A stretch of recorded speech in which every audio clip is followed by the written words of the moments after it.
সোনার কেল্লা যক্ষের ধন 2 ঘন্টা 14 মিনিটের একটা সিনেমা, যেখানে দেখাচ্ছে যে মুকুল ধর যে রয়েছে তার আস্তে আস্তে পুরোনো দিনের কথা মনে পড়ছে, মানে পূর্বজন্মের স্মৃতি তার মনে পড়ছে। তার মনে পড়ছে যে পরশ পাথর বলে কিছু একটা ছিল, এবং যারা জানে না তাদের বলে দিই, পরশ পাথর হচ্ছে এমন একটা পাথর যেটাকে তুমি যেখানেই ছোঁয়াবে সেই জিনিসটা সোনার হয়ে যাবে। তো it's almost like a philosopher stone. তো মুকুল ধরের সেই জিনিসটা মনে পড়ছে, এবং তার মনে পড়ছে যে জয়সালমীরের ওই ফোর্টের ভিতর ওরা যখন ছিল ও পরশ পাথর দেখেছিল। বাট সেই জিনিসটা যখন মনে পড়ছে, আস্তে আস্তে আরো স্মাগলার্স অ্যান্ড গ্যাংস্টাররা সেটা জানতে পারছে, এবার তাকে চিজ করছে, মুকুলধরকে চিজ করছে। মুকুলধর স্মরণ নিচ্ছে বিমল কুমার আর রুবি। তো বিমল কুমার আর রুবি অ্যাডভেঞ্চারে জড়িয়ে পড়ছে, ওরা যাচ্ছে জয়সালমের, এবং ফাইনালি ওরা পরশপাথর পায় কি পায় না, এবং যে গুন্ডা বা গ্যাংস্টার বা স্মাগলার রয়েছে তাদেরকে ওরা হারাতে পারে কি পারে না, সেই হচ্ছে ফাইনাল ক্লাইম্যাক্সটা। বাকিটা জানতে হলে দেখে নিতে পারেন সোনার কেল্লায় যক্ষের দল আর থিয়েটার্স নিয়ে গিয়ে। তো সিনেমাটা কিরকম লাগলো দেখুন। চিলড্রেন্স সিনেমা তো তেমনি হয় না এখানে, মানে বছরে হয়তো একটা দুটো হলো, যেটা মানে পুরো out and out children's cinema, যেটা আপনি বাচ্চাদেরকে দেখাতে পারবেন, যেখানে এক্সট্রা ম্যারিটাল অ্যাফেয়ার অ্যাফেয়ার হ্যানা ত্যানা ওই সমস্ত কিছু নেই। সেই অনুযায়ী বলবো this is a dissent movie. কারণ চিলড্রেন্স ফিল্মে আপনাকে একটা সার্টেন অ্যামাউন্ট অফ হিউমার রাখতে হবে, যে একজন কনস্ট্যান্টলি কিছু না কিছু কমেডি করতে আছে, যেটা লালমোহন গাঙ্গুলি করতে থাকে, বা বোমকেশি যে জিনিসটা মিসিং, সেই জন্য বোমকেশটা is more of an adult cinema. সেই জিনিসটা না এখানে নেই, সেই জন্য সিনেমাটা অনেকটা সিরিয়াস নোটে যায়। কাজে পুরোপুরি এটা আমি বলতে পারবো না ইটস আ চিলড্রেন্স ফিল্ম।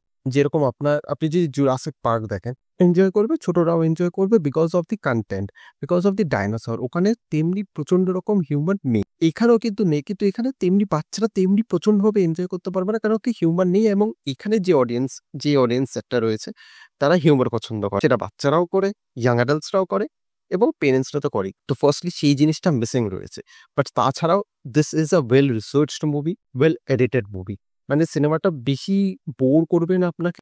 যে রিসার্চগুলো দেখাচ্ছে, যে তথ্যগুলো দেখাচ্ছে, সেগুলো খুব ভালো, সেগুলো খুব ইন্টারেস্টিং, এবং সেগুলো হিস্টোরিক্যাল ফ্যাক্টস অ্যান্ড ইভেন্টসের সাথে যথেষ্ট ভালো সামঞ্জস্য রাখতে পারে, এবং আপনাকে এন্টারটেইন করবে, এবং আপনাকে টু সাম পয়েন্ট এঙ্গেজ রাখতে পারবে। এবং বিমল আর কুমারের অভিনয়তে পরমব্রত এবং Gaurav, they did a good job. আমি বলবো না they did a splendid job, but they did a good job. সেটা দেখে ভালো লাগছে, এবং যে অ্যাডভেঞ্চারটা হচ্ছে, যে ওরা ট্র্যাকিং হচ্ছে, ওরা ট্র্যাক করতে করতে যাচ্ছে, বিভিন্ন ক্লু সলভ করতে করতে যাচ্ছে, সেখানে ওরা বিভিন্ন রকমের বাধা অতিক্রম থাকছে, সেগুলো দেখতে ভালো লাগছে, সেগুলো প্রোডাকশন ভালো ভালো, সেগুলো ওয়েল এক্সিকিউটেড, বোঝা যাচ্ছে সেইখানে খানিকটা যত্ন রয়েছে। সায়ন্তন ঘোষাল এবং সৌগত বসু যখনই পার্টনারশিপ এরকম সিনেমা বানায়, they do a decent job, they do a good job. তো সেইটা ওরা ভালোভাবে হ্যান্ডেল করতে পেরেছে, সেইটা তো ভালো দিক হয়ে গেল। কিন্তু এখানে নেগেটিভ দিকে আমি যদি বলি, প্রথম কথা ভিলেনদেরকে তেমনি কোনো ডাইমেনশন দেওয়া হয়নি, এবং ডাইমেনশন কথা ছেড়ে দিন, চিলড্রেন্স মুভিতে আমি ভিলেনদের এরকম ডাইমেনশন দেখতেও চাইছি না, বাট ভিলেনকে না তেমনি মেনেসিং ভাবে দেখাতে পারেনি। এবং এখানে ওরা যে একটার পর একটা ক্লু পাচ্ছে, এবং একটার পর একটা হিন্টসে একটার পর একটা ক্লু পাচ্ছে, একটার পর একটা ধাঁধা সলভ করে নেক্সট লেভেলে পৌঁছে যাচ্ছে, ওই জিনিসটা খুব স্মুথলি হয়েছে, সেখানে না কোনো বাধা অতিক্রম আসছে না। আপনি যদি সোনার কেল্লা, ফার্স্ট সোনার কেল্লাটা দেখেন, সেখানে দেখুন ওরা কিন্তু প্রথমে কেল্লাটা খুঁজে পাচ্ছে না, মুকুল মনে করতে পারছে না, ডক্টর হাজরা মানে নকল ডক্টর হাজরা জানতে পারছে না, এবং ফেলুদাও বুঝতে পারছে না সোনার কেল্লা কোথায়। সোনার কেল্লা জানার পর ওরা যখন গাড়িতে বেরিয়ে পড়ছে, ওরা ক্রমাগত বাধা পাচ্ছে, কখনো টায়ার পাংচার হয়ে যাচ্ছে, ট্রেন দেরিতে আসছে, ট্রেনের উপর ওদেরকে অ্যাটাক করা হচ্ছে, তো ওরা কনস্ট্যান্টলি বাধা পেতে থাকছে। ইভেন সোনার কেল্লা যাওয়ার জন্য ওদেরকে গাড়ির জন্য অপেক্ষা করতে হচ্ছে, তো সেখানেও একটা ছোট রকমের সাসপেন্স ছিল। কিন্তু এইখানে জিনিসটা খুব স্মুথলি হয়েছে, একটা পর একটা ক্লু পাচ্ছে, ক্লু সলভ করছে, নেক্সট লেভেলে পৌঁছে গেছে। তো এইখানে না কোথাও কোনো রোড ব্লকেজ নেই, কাজে আপনি কখনোই রুট করতে পারছেন না যে এবার করতে পারবে, হবে। সেই রুটিং ব্যাপারটা চলে আসছে না, আপনি বুঝতেই পারছেন যে হ্যাঁ এটার পর এটা আসছে, এবার এটা হয়ে যাবে।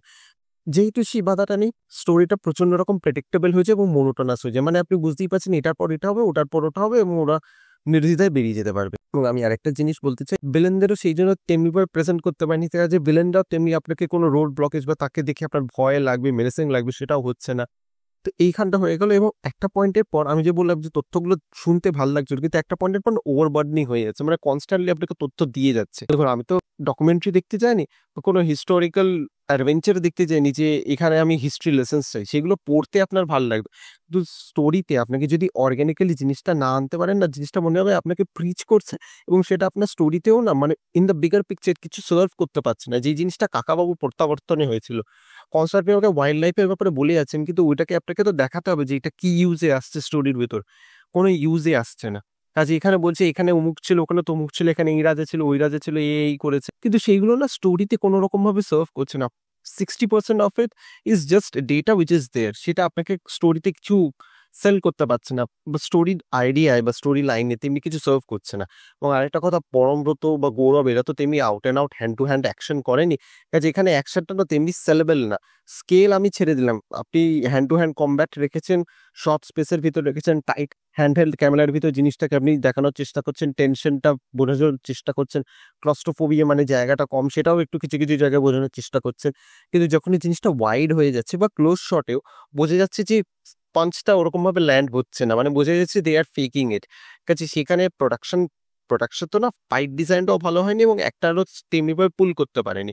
বাট তাছাড়া আমি বলবো this is a decent movie. মানে আমি বলবো একেন বাবুর আমি যে লাস্ট সিনেমাটা দেখেছিলাম এটা তো দেখিনি, বেনারসের বিভীষিকা, আমি রুদ্ধশ্বাস রাজস্থান দেখেছিলাম। রুদ্ধশ্বাস রাজস্থানের থেকে this is a good movie. But Ruddhashwas Rajasthan বা বেনারসের বিভীষিকা এগুলো ভালো কাজ করতে পারছে because of the comedic touch. এখানে কমেডিক টাচটা নেই, সেই জন্য এটা তেমনি হাই স্কেলেবল হতেও পারবে না এবং এখানে মার্কেটিংটাও তেমনিভাবে করাও হয়নি। মানে তেমনিভাবে যে প্রচার করবে, আপনি যেরকম একটা চিলড্রেন্স ফিল্ম বানাচ্ছেন সেই জিনিসটাও আপনারা করেননি। কাজে সেখানে কিন্তু এই জিনিসটা একটু মার খাবে। কাজে এই সিনেমাটা ওই একেন বাবুগুলোর থেকে ভালো হওয়া সত্ত্বেও তেমনি এটা পোটেনশিয়াল রিচ করতে পারবে না। বাট আমি তাও হাইলি রেকমেন্ড করবো, আপনারা যদি বাচ্চাদের সাথে উইকেন্ডের ভিতর একটা ভালো সিনেমা দেখতে চান, এই সোনার কেল্লা জখেরতনটা নির্দ্বিধায় দেখতে পারেন।